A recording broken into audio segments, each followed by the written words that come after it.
सुहेल को सख्त जल्दी थी। उसने देखा कि प्लेटफॉर्म सुनसान था। ढूंढ इतनी गहरी थी कि हाथ को हाथ सूझे ही नहीं दे रहा था। अचानक एक पुरानी जंग आलू ट्रेन धीरे से आकर रुकी। ट्रेन से अजीब सी ठंडक निकल रही थी, जैसे वो किसी बर्फ खाने से आई हो। सुहेल बिना सोचे समझे अंदर चढ़ गया। अंदर की लाइट्स हल्की पीली थी और बार बार फटफटाकर बंद हो रही थी। सुहेल ने देखा कि पूरा डिब्बा भरा हुआ है, मगर अजीब बात यह थी कि कोई बात नहीं कर रहा था। सब गर्दन झुकाए बैठे थे। उसने एक बुजुर्ग के पास लेटते हुए पूछा, बाऊजी, ये ट्रेन कहाँ तक जाएगी? बुजुर्ग ने कोई जवाब नहीं दिया। सुहेल ने उनका कांटा हिलाया। जैसे ही उसने छुआ, थक गई। उनकी आंखें नहीं थीं, सिर्फ दो खाली काले गड्ढे थे जो खून से भरे हुए थे। तभी ट्रेन ने रफ्तार पकड़ी, मगर ये रफ्तार नॉर्मल नहीं थी।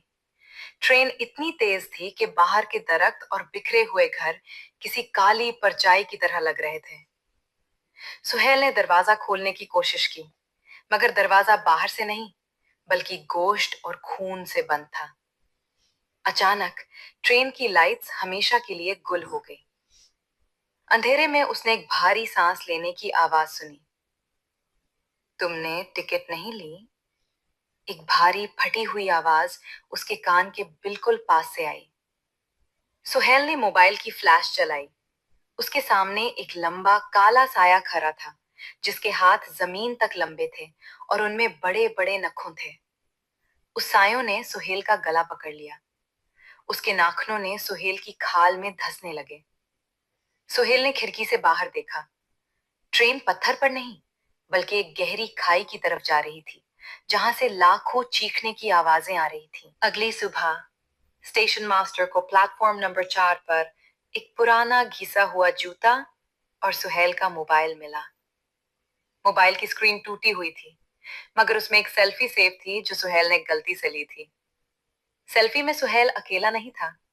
उसके पीछे पूरा डिब्बा लाशों से भरा था और एक बिना चेहरे वाला साया उसके गले पर हाथ रखे मुस्कुरा रहा था। सुहेल हमेशा के लिए उस काला पानी एक्सप्रेस का हिस्सा बन गया। कहते हैं कि आज भी जब कोई मुसाफिर रात के अंधेरे में प्लेटफॉर्म नंबर 4 पर अकेला खड़ा होता है, तो उसे एक पुरानी ट्रेन की सीटी सुनाई देती है। खैरकी के पास सुहेल का चेहरा नजर आता है, जो शीशे पर हाथ मारकर मदद मांगता है। मगर जो एक बार उस लानाड़ी ट्रेन में सवार हो जाए, वो कभी वापस जिंदा नहीं लौटता। वो ट्रेन सिर्फ रास्ता नहीं, मौत का एक अनमिता जाल है।